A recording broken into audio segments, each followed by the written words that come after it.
hi, I'm Sienna. Hi, I'm Mahika. And we're the co-founders of P.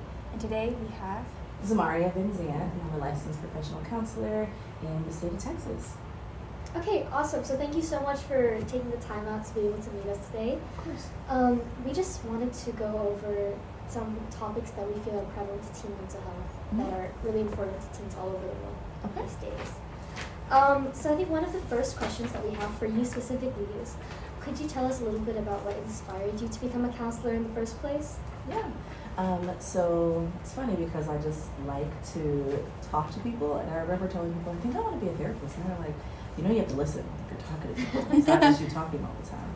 And I was like, yeah. So that was, I feel like a fun challenge, because instead of taking up all the space talking all the time, you have to give people space. And then doing that is always really fun. People have a tendency to come to me and talk about stuff anyways. So being able to see the progress that they can make whenever they're talking about something really vulnerable, it's really fun. Really fun. So that really kind of guided the help there, really the choice there. Okay. Cool. Okay, our next question. How would you define mental health, and why do you think it's important for specifically teenagers to pay attention to it?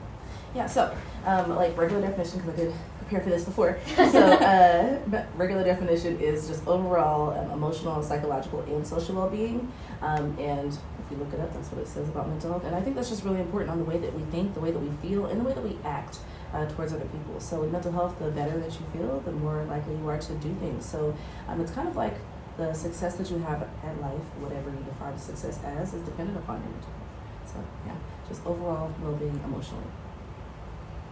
Yes. And have you felt like, this is not one of the questions actually, so it might just be cool. Have you felt like, I don't know if this is too personal, you can touch on at surface level, but as a teenager yourself, did you ever feel like you had any stresses as a teenager related to your mental health? Yeah, definitely. So I have always been kind of high achieving. So there was a time period and not to say that super cocky, but that was my goal, is to be okay, cool, I'm going to be valedictorian.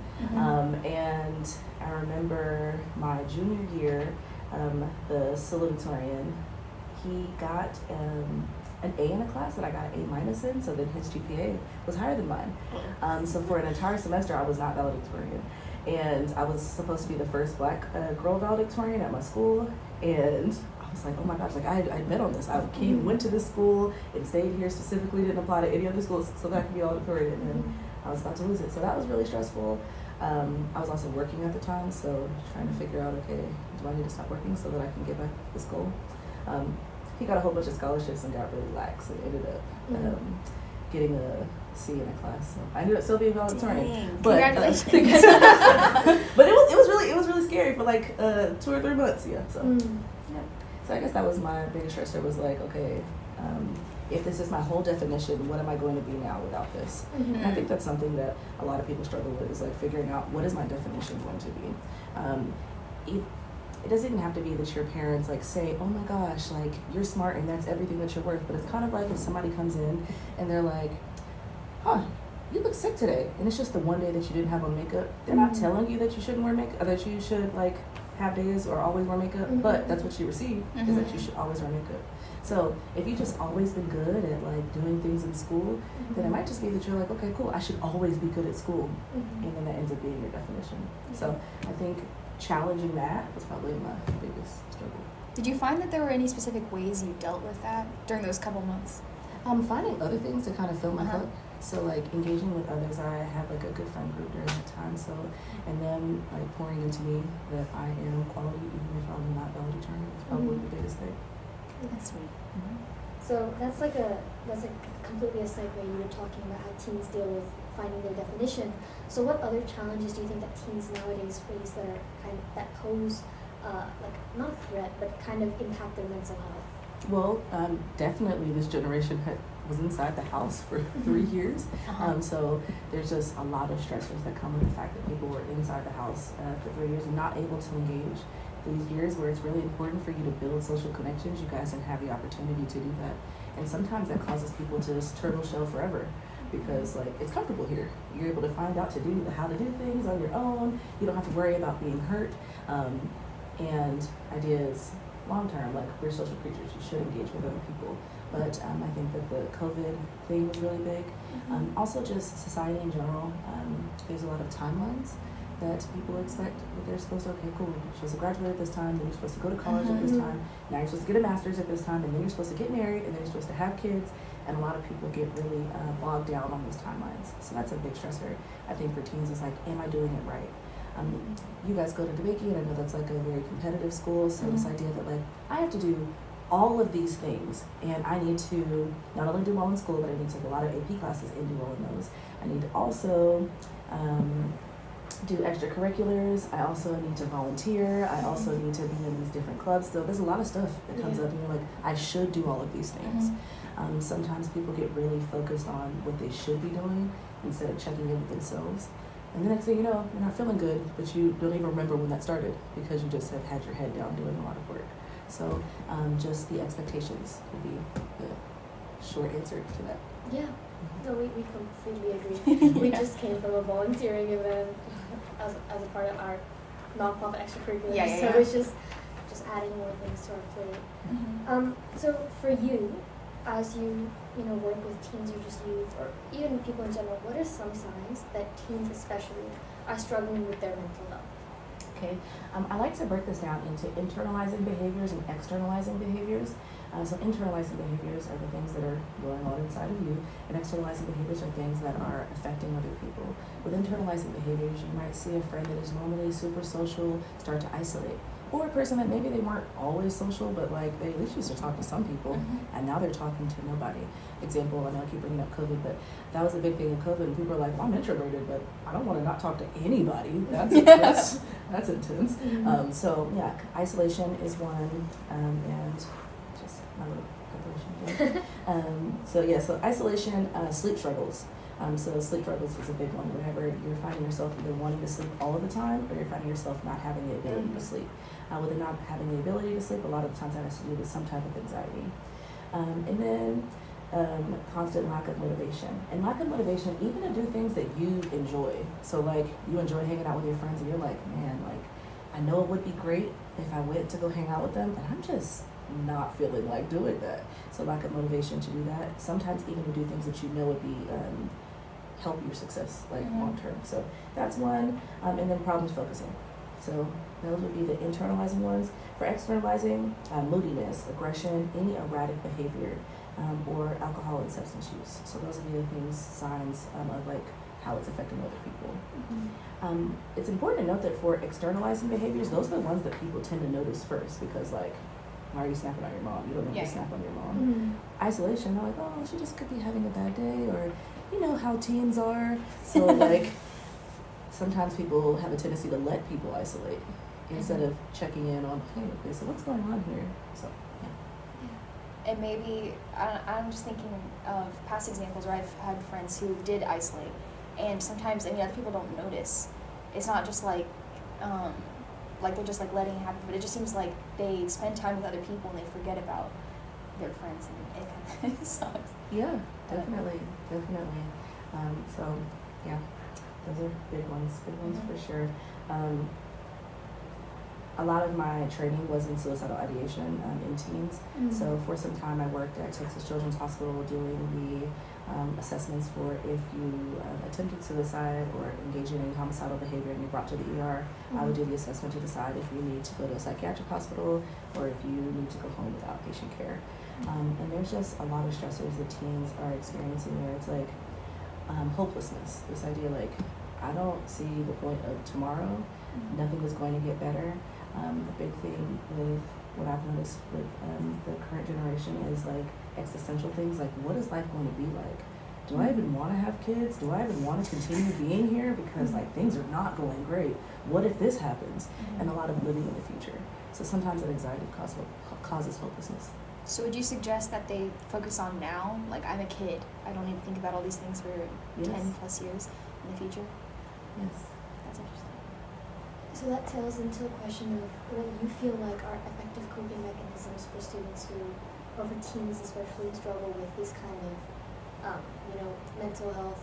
I don't even want to say disorders, because at this day and age, there's so many everybody's dealing with, but like you don't know what people are dealing with. So what would you find are effective coping mechanisms? So the biggest one is mindfulness.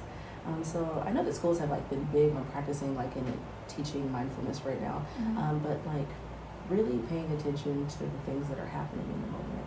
A lot of the times, and this is not a clinical term, but I like to talk about like depression as like constant thoughts of the past and anxiety as constant thoughts of the future. Like I said, not a clinical term, but in short, that's tends to be what happens. Like I'm really stuck on like, wow, things were really bad. How am I going to deal with the future? Or gosh, what is the future going to be? And I don't know if I'm going to have the ability, and like really anxious there.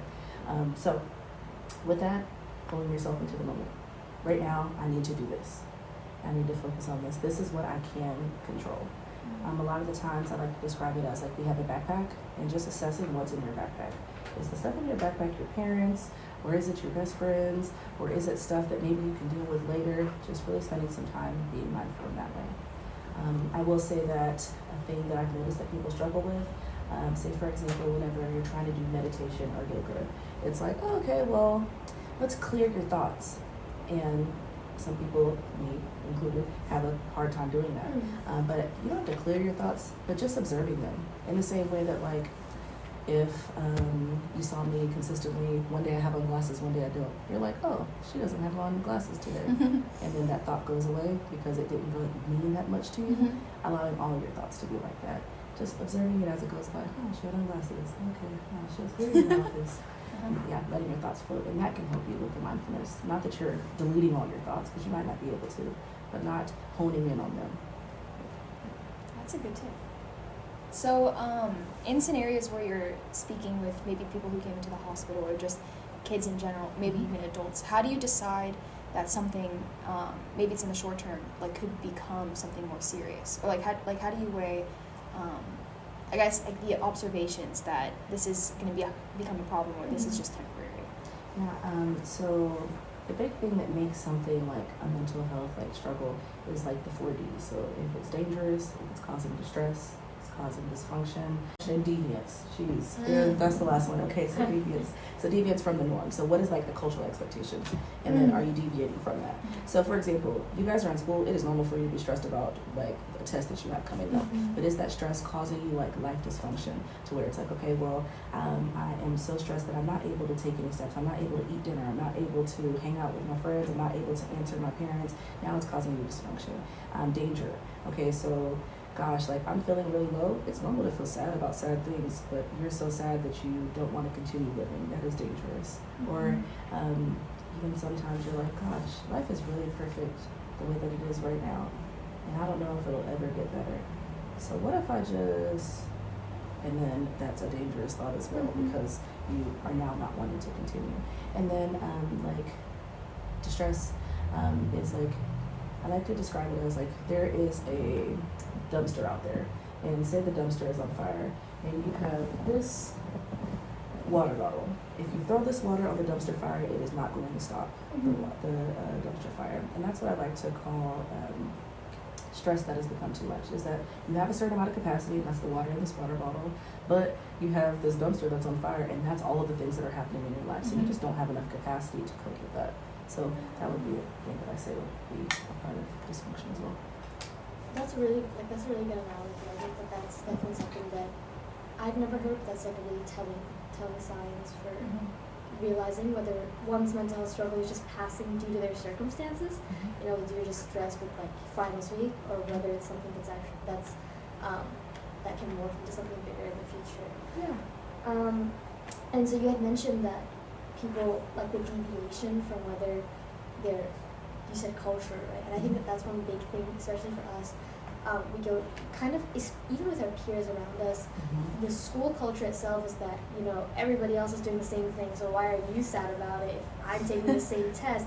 So there's a lot of cultural stigma surrounding mental health, and even with our schools, there's a lot of that stigma that's like, everyone's doing the same thing, why are you sad about it? None of us are moping about it. So like, what advice would you give to a teen who's hesitant to reach out due to the fear of the stigma surrounding mental health?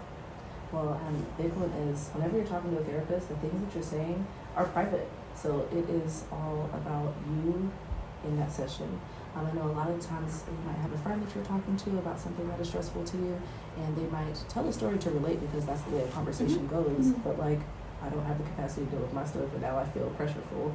Or maybe the thing that you have going on might, on the surface, feel like it's bigger than my issue. So now you're like, okay, the comparison again, like, why am I stressed? So whenever you're talking to a therapist, you have the opportunity just to be, just to feel. So that is a big one. And then secondly is, neither of you wear glasses. You, okay, Yeah, I do. cool, okay. So it's kind of like whenever you first put on glasses, you're like, wow, other people are seeing the world this way. Sometimes you just need some help. And that is what therapy is. It's like putting on glasses. So if we kind of equate the help that you get with mental health to the same help that you get with physical health, then you can probably feel more comfortable with going out to seek the help. Because you wouldn't be like, oh, I'm not going to go get glasses. Same thing with mental health. So I feel like the biggest step is like getting to a therapist. So how do you, I mean, maybe it's a money thing, they can't afford it, or maybe it's their parents don't think like it's that big of a deal, or they don't want to open up that conversation with them. So how do you suggest it, like, are there other ways to go around that, or what do you think? Yeah. So I always say to start out with your parents, because in the state of Texas, like, while everything that you say is private in a session, if you say you're going to hurt yourself, somebody else, anything like that, obviously that is not private. But also in Texas, parents can know what is going on in session. For me, whenever I work with teens, I always tell parents it's like a 99% confidence, meaning like Texas law, if you come in, you can ask me anything that your child says. But it probably wouldn't be helpful, because if they're coming in and they're like, yeah, I hate my mom's lasagna, and then the next day you're like, yeah, so I heard you hate my lasagna. Why would your teen ever talk to me again? Because I'm just telling you everything that they're saying. So it might be important to find a therapist that is comfortable with letting parents know like what the boundaries should be when it comes to like your child seeking help. Because I always tell parents, like, if your child, if I feel like they're at risk, I'm definitely going to tell you. But I always use the lasagna example. I'm not going to tell you guys about them not liking your lasagna. So finding a therapist that knows how to talk about mental health and the importance of creating a safe space in therapy would be really important. So then, how do you find that? So you could talk to your school counselor. I know that depending on the school that you're at, it could be that your school counselor more focuses on schedule than focusing on like actual mental health things. But hopefully they should have at least some of those resources. Another way to look is Psychology Today. Psychology Today has like your specific insurance, so you're able to filter from there. Okay, hey, I have Blue Cross Blue Shield, and you're able to look at providers in your area that take Blue Cross Blue Shield. Another thing about that is you're also able to note, I'm struggling with this specific issue, because therapists are not one size fits all. There can be some therapists that focus on, so for me, I had a lot of training in suicidal ideation and depression and anxiety, but there might be another therapist that focuses on personality disorders. And that means that they're reading all the research on personality disorders as things change, and as they're learning more things and doing more studies, they're continuing to build their knowledge on that. So you want to make sure you find somebody that is able to help with specific areas. There's lots of different websites where you can filter that out. Same way that you do with clothes, where it's like, okay, I need a medium, cool, I'm going to click this. It would do that for therapists. There's Psychology Today for that. There's Good Therapy for that. And then when you talk about finances, there is Open Path Collective. And Open Path Collective has a whole bunch of therapists that do not provide therapy for more than $70 an hour. And that's big, because the average right now for a therapy session is $125. Oh, wow. So with these therapists, they provide sessions from anywhere from $30 to $70, so it actually becomes more affordable. I know that's not affordable for everybody, but if you are on Medicaid, there are resources that I will give you guys some information for that. There are some people from the place that we met at Fair that they provide just free therapy, so I can give you some of those resources, but I know that those are hard to find. I've also heard some things about online platforms, but those are hit or miss, so I won't just... Oh, like BetterHelp or something? Yeah. I've heard of that. Yeah. From what I've heard from that, sometimes you won't always like receive the same therapist, and then like building rapport might be hard. Right. So it's good if you just need somebody to talk to, but the rapport that kind of is essential to therapy can be up and down there. Like, it could be helpful, but I know that having like a therapist that you go to that is just the same person you talk to all the time could be helpful too. Do you think maybe this is kind of also on the affordability thing? Because I know that is a big hurdle, especially when you don't have your own income, like teenagers do, or most do. And do you think that, I mean, maybe going to one session like a month, like going irregularly, like just when they feel like things are getting more stressful, that's manageable? Or is that kind of something that's not normal? So sometimes people can't only afford to have one session a month or 2 sessions a month, and that it just is important to have a conversation with the therapist on if that is going to be helpful or not. I kind of describe therapy as we're coming in and you have this wound and we're going to clean it so that it heals properly. But if we have a month of time and you get a whole bunch of dirt on your wound, then we might be spending a whole bunch of time like cleaning the dirt off the wound, and then we don't have time to do the like deep clean of the inside of it. So like it might just feel like you're just at the same level all the time. So to make progress, you might need to continue to see the therapist at like a more frequent basis. Okay. And with that, I know a lot of therapists that are open to working with clients. I've had clients before that I've worked with, and then all of a sudden their insurance changes, and I don't take that insurance. But we've been working together for months. And if that means that I have to provide like a sliding scale fee so that it's more affordable for them, then it's something that I do. Most therapists have at least like 2 to 5 slots where it's like a lower fee than a normal fee. So asking for that is also really important. Okay. So, you know, you were talking about how in the state of Texas, you know, you're able to, you as a therapist have a license to tell your family about their teen mental health issues. And I know that you have kids. So as your kids grow older and, you know, as teens are, as they get to teenage age, like for you personally, how would you, like as their family member, and rather than a therapist, as their family, what kind of support would you provide for them, and for what advice would you give for parents and friends who are trying to offer teens support with mental health struggles? Yeah. The biggest thing is to make sure that your child knows that they are not flawed in any way.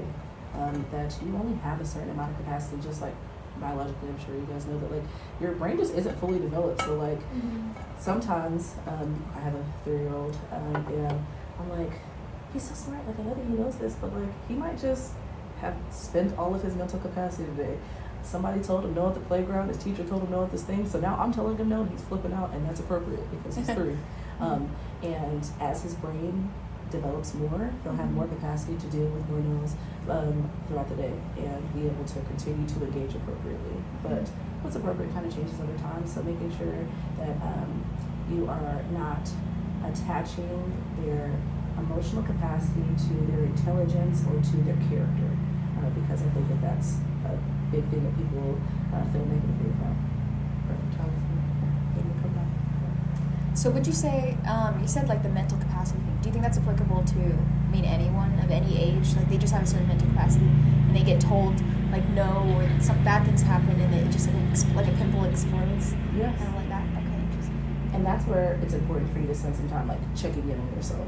On, okay, so I've been doing all of these things, and it's, the example always is your belt loop gets caught on the door and now you're like cussing at the door, and it's like, the door didn't do anything to you. But if you go through and review your day, you might see like, okay, well you went to the coffee shop this morning and they didn't have the drink that you wanted.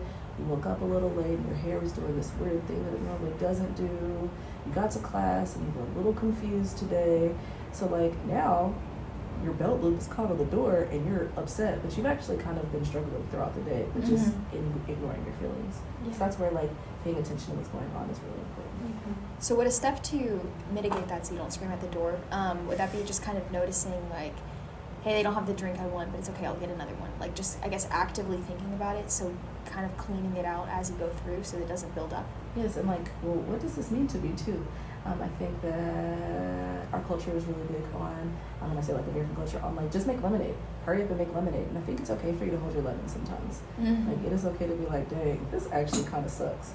I always note, it's okay to have first world problems. This is a first world. Like, you don't have to feel bad for the fact that like you're upset about this specific thing. So not invalidating yourself and checking in. I'm upset about this.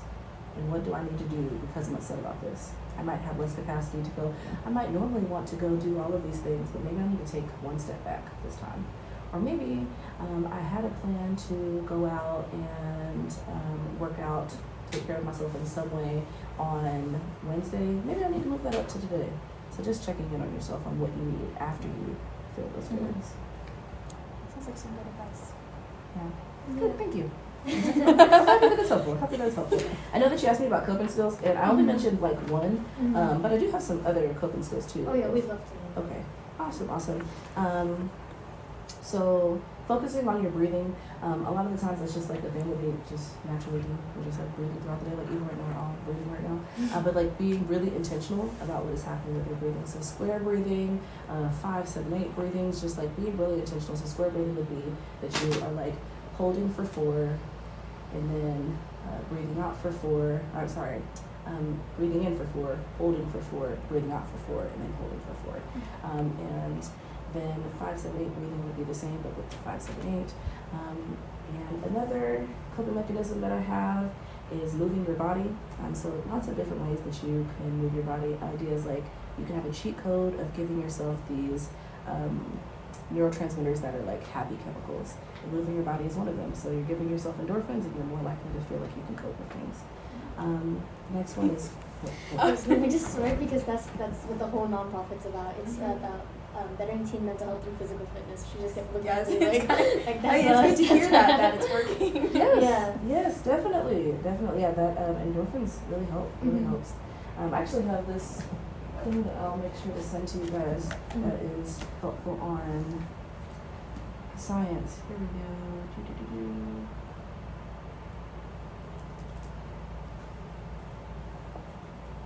Science of happiness. So with the science of happiness, it just tells you what all of the different happiness brain chemicals are. So dopamine, oxytocin, serotonin, and endorphins. And then whenever you have a deficiency of that specific chemical in your brain, what it looks like, and then ways that you can actually start to ignite that. So for example, the reason why people like Instagram is because of the dopamine that you get whenever somebody gives you a like. But you can also do that by completing a task. You can also do that by eating a food and enjoying it, by celebrating small wins. You can also do that by creating something. Oxytocin, that is the connection to other people. So spending time with friends, doing some type of self-massage, or giving yourself a compliment, playing with a pet. Those are ways that you can boost that chemical in your brain. So serotonin, you can do that by running, swimming, cycling, practicing gratitude, walking in nature, and then endorphins. So moving around, dancing, laughing, stretching, deep breathing, exercising. Those are things that come up there. Yes, something interesting. I've noticed more and more in the past few years that at our school, the bathroom stalls, like when you close the door to lock it and use the toilet, it has this poster, and it's like, I've seen a bunch of different variations of this in other places too, maybe a gas station or something. But it's like it's like put your hand here and then trace it, and then when you hit the finger, like breathe in, breathe out, and you just kind of like it's supposed to be. Wait, do you guys have that? Yeah. It's not in the men's restroom. Apparently the boys' restroom in our schools don't have that, but the girls' restrooms do. That's concerns. Huh? Will you have this? Yes. Oh, I've never seen that. What? They're like on every floor, I swear. Yeah. Well, I guess also, like, you're a guy. Are you going in the stall? Yeah. Oh, okay. Oh. Right. The urinals Oh, too. well, yeah. Well, I think Okay, that's weird. like, do you, as a therapist, this is just like a question for like teens in general, do you see that there's a deviation between the number of female teens who come to see versus the number of male teens, and like the things that they talk about, are they different? I will say that it's increasing. I am like getting more male clients than I have in the past, and then I had like a male intern that was working in my practice, and like he was getting a large influx. So I think that it's changing, but I definitely see more females than I see males. And as far as like the issues that they talk about, still stressors with like relationships and work and school. So those are the things that tend to come up. Is like it starts to cause like some type of dysfunction in one of these areas of life where you're connecting with other people, and then you're like, I might need to check in with myself. That happens across the board. The things that are happening within those different relationships might be different, but the fact that we're talking about relationships tends to be the same. Something interesting, this is just kind of going off on a tangent, but one of my teachers last year at school, she was always saying like, well, she's a woman, and she was always saying like the minds are different. That might be true, but it kind of feel like, I mean, she's a little older.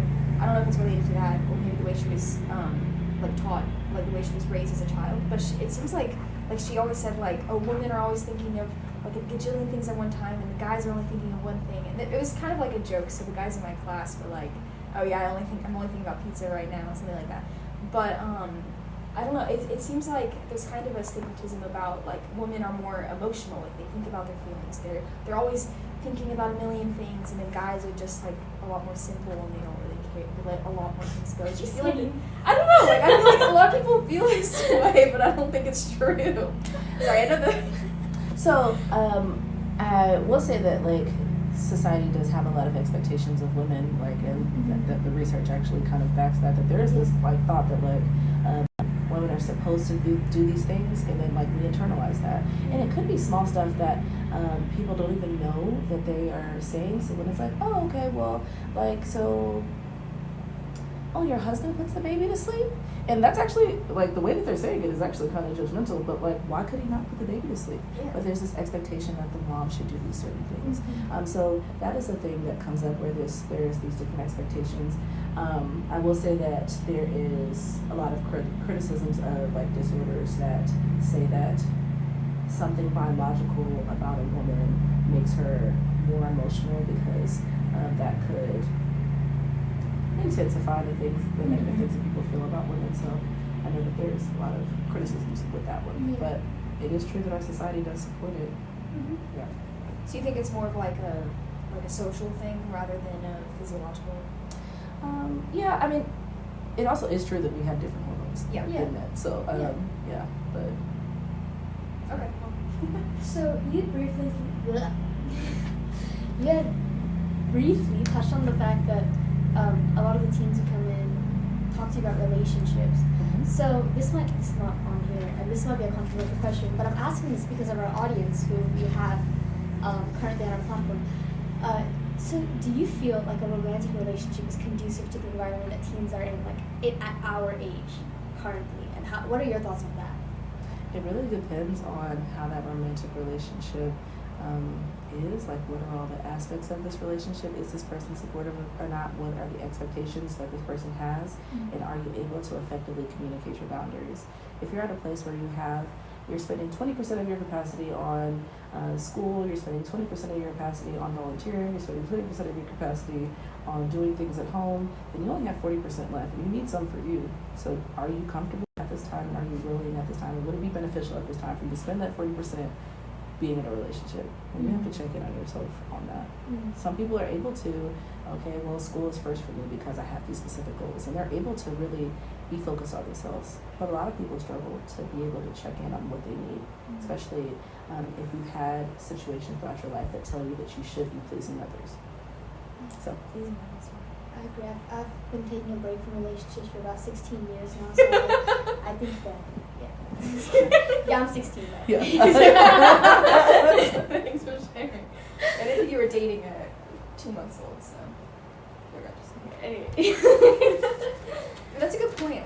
Especially, I don't know. I guess it's different because the school we're at requires a lot more of you, just at like the base level of maybe general, like just like getting B's or something, for instance, and getting all the volunteer hours and everything. And I guess we see a lot of relationships. I mean, just in general. Flop? Well, okay, a lot of them don't, I guess, survive, or a lot of them don't start because a lot of people feel like they need to focus on themselves. And sometimes it seems a little like self-limiting. It feels like they're just like are you looking at him? I'm just looking around. What are you doing? Okay, cut this one. But like, I guess the opposite way. Like they think that they shouldn't, or maybe it's like family. Like their parents don't think they should date. Yeah. But like they really want to be in a relationship with this person. Yeah, they want to try these new things, and they think that like it's a bad idea because they should be focusing on these other things, and they like deprive themselves of the opportunity. So I feel like I guess it goes both ways. Some people go all in on that, and then it takes like a whole life. Yeah. Or I guess they don't let themselves experience and make that decision. So you talked about like the capacity that each person has in school, extracurriculars, volunteering. So what tips do you have, like besides mental health, mindfulness, what tips do you have for balancing out like all of that and then keep saving enough time for you to be able to like take care of yourself in a way where you don't burn out? I think that's one thing we deal with a lot, burnout. So what tips would you have for balancing all that? noticing everything that's on your to-do list and does it actually need to be there, and then breaking down goals into increments that are actually attainable so that you can like feel successful throughout. So the biggest example that I have is if you go to get your master's in psychology versus if you go to get your PhD in psychology. Sometimes people will go get their master's prior to getting their PhD just because like they have like an end, they have like a time that they're able to like be proud of themselves, congratulate themselves, and they're able to like take a break. And with the PhD, you're just 6 years in, and you have to be really intentional about noting, okay, I've made it to the dissertation, and that's really good. I've made it to this piece, and that's really good. You have to be really intentional about incrementing yourself. I think it might just be really important to have like small attainable goals, like the SMART goals thing, where it's like be specific, be measurable, be attainable. Yeah, I think that's really important. So breaking it down, and then adding yourself in throughout that. So COVID, people working from home, they're like, well, I used to work 8 hours, so I need to be working 8 hours right now. But whenever you're working 8 hours in the office, you'll be talking to the lady on the side of you, you go out for lunch, you be intentional about your 30-minute lunch, but now you're just in front of the computer the whole day. It might be important for you to make sure that you're going to take a walk so that you're getting some sun outside, or make sure that you are taking a break and not having back-to-back meetings because you have like a 15-minute buffer, so you can go use the restroom, so you can like grab a snack, do the things that are important to your body. So like checking in on yourself throughout as you're breaking things down would be really important. I know I say checking in with yourself, but you just be surprised how many people are just like heads down. This is the goal, I'm working until I get to the goal. But if you break down the goal, then you can work until you get to this place, and then you can take a little break. And noting that that's productive as well. I think that the definition of productive that people have is really important because I feel like I'm only productive if I'm accomplishing things. I'm only productive if I'm doing things. I'm always going to be doing things because you value productivity. But if you're like, hey, rest is productive because I'm able to replenish, like your brain works better. You're able to do all these things because you have taken a break. So changing and challenging the productivity definition would be helpful too. I think that's something that for us being productive, we don't like, I think both of us were very type A. We don't like to do things and then at the end of the day feel like we weren't productive. But then the definition of productivity varies from person to person. Some people feel productive just by accomplishing one thing, at least for like a certain amount of time, and they feel like they've checked something off their checklist. Other people feel like if they haven't completed the entire task and done everything and then made everyone else do everything, they don't feel productive because they just feel like kind of the whole day was a waste and it didn't go anywhere. So I think that for teens, it's person to acknowledge that there are different levels of productivity and you don't need to accomplish everything in the day. Yes. I think that pulls down the stress or the pressure that one might feel. Yeah, I think definitely building off of that, like adjusting what productivity means, because it's not just do all your homework, do some stuff online, like do like the tangible things. It's also have a nice dinner, talk to your family, go outside. Are you telling me? No, I'm just making eye contact. But yeah, I feel like I've definitely done that a lot because I mean I'm going into my senior year of high school, and I mean of course a lot of the things aren't going to change. But now that I'm applying to college, I know like my time's like really tight. And this summer, because a lot of my friends are out of town, I've been focusing a lot more on my family, and I've been very grateful to do that because I find that I don't know, like I guess putting myself in that situation where I'm like actively like spending time with my family, watching a movie or something, it makes me want to do the other things rather than removing myself from that opportunity and I'm just in my room doing work all day. Yeah. And I feel like that's still productive. So It definitely is. Yeah. And gratitude journaling is also really helpful with that, where okay, what are 3 good things that happened today, and then what did it take to accomplish that? I think that piece is important because like whenever you're like, okay, well, I was able to go out and like really enjoy this time with my family. What did it take for you to be able to do that? I was able to go out and hang out with my friends. What did it take for you to make friends? What did it take for you to be able to go drive? Like there was a lot of steps that you took. You were really intentional throughout, and then you're able to be proud of yourself for those pieces. So and that can help with the rewriting. Here's some gratitude. Oh, that's interesting. Like you made the friends and you built those bonds, and then you made the plans, and then you drove there, and then you rather than just like the baseline. Oh, I have friends. I have to use them. Yeah. And that's an interesting way to look at it. Good. So I think you've answered all of the questions that we have for you, so thank you so much for that. Do you have anything that you'd like to add on or anything you'd like to ask us? This is just... Yeah, so you guys mentioned like there was a question on here that said something about whenever somebody gets a therapist, how will they? What are some signs? Here we go.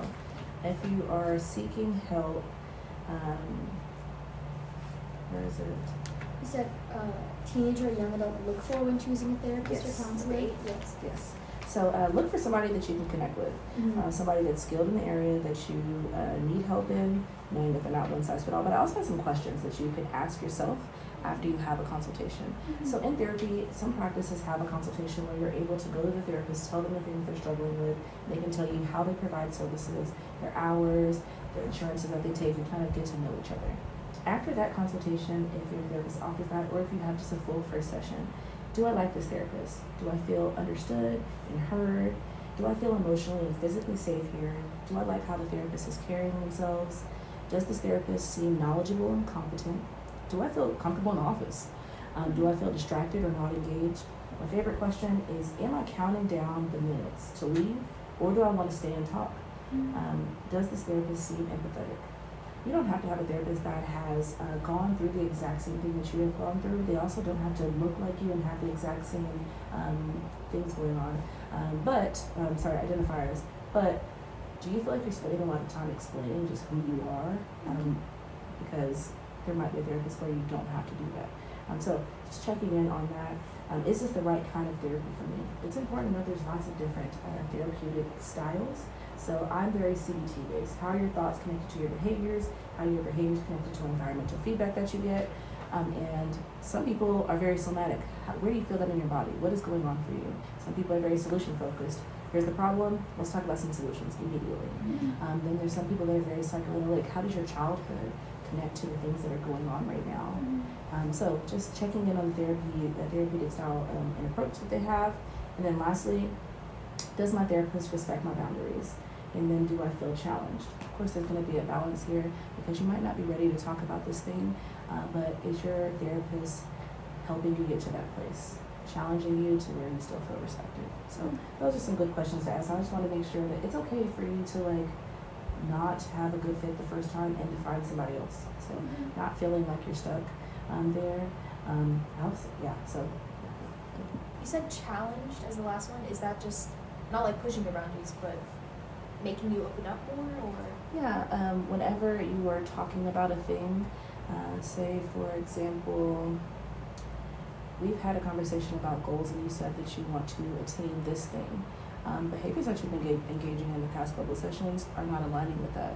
So it is important for the therapist, and this is for my style, hey, so these are the things we talked about whenever we first started meeting. Is this still a goal of yours? And how do these behaviors align with that?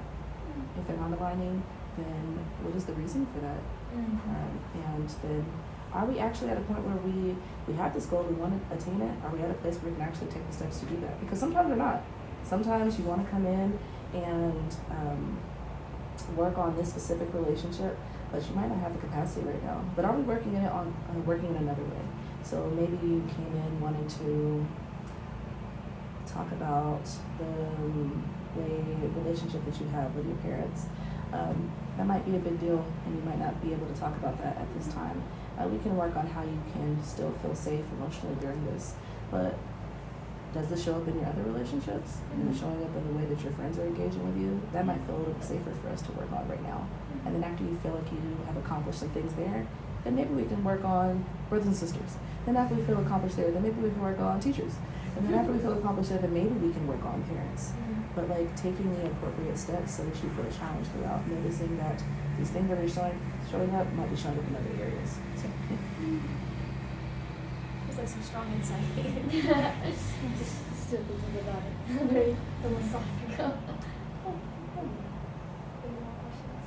No, so I don't have any more questions. I feel like the questions that we had set up for you, you just answered them all in one go. Which is really good. Cool. Awesome.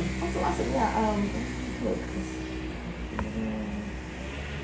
Engaging in the opposite action. I guess that's the last thing I wanted to make sure that I know. Two things. Engaging in the opposite action. So sometimes we do things because we feel good, and sometimes we can do things to feel good. So it's like, okay, well, whenever I feel really good, I go out and I'm able to run around and do lots of errands and hang out with friends. And on the day that you're feeling really bad, your automatic thing is that you want to go and isolate. It might be important for you in those times to spend some time engaging in the opposite action, and that might evoke some positive feelings for that day. So there might be a time that you are feeling really fearful, and because you're really fearful, you want to avoid a specific thing. But maybe it might be helpful to approach safely, obviously, so we're not going to do things that are unsafe, but approach to situations that would typically be uncomfortable, and that can build some resilience and confidence in you. So opposite action can be really helpful. And then lastly, sleep routine is really important. Having appropriate sleep, improving your sleep hygiene is going to be really helpful. Having your phone off at least an hour before you go to sleep can be helpful with like you actually being able to go to sleep. If you find that you're making running lists in your brain and that's stopping you from going to sleep, you can actually just put them out on paper and it's kind of like, cool, now I won't forget about it, and then it might clear your brain before you go to sleep. So creating some sleep routines is also really helpful. Okay, that's awesome. Well, thank you so much Of for course. everything. Do you have anything else, any last words of advice, anything you want to ask before we? Yeah, you get to create the life that you want to live. So being really intentional about that, and it's never too late to make changes. So if you find out that plan A isn't working, it might take plan G to be the one that you like really, really enjoy. But plan G also tends to turn out to be really good because you're the person that's in control there. Yeah. So since you're the person in control, you can continue to make changes throughout and make it what you want. So continuing to remember that. Good. So thank you so much. Thank you. We can cut the camera because I thank you properly.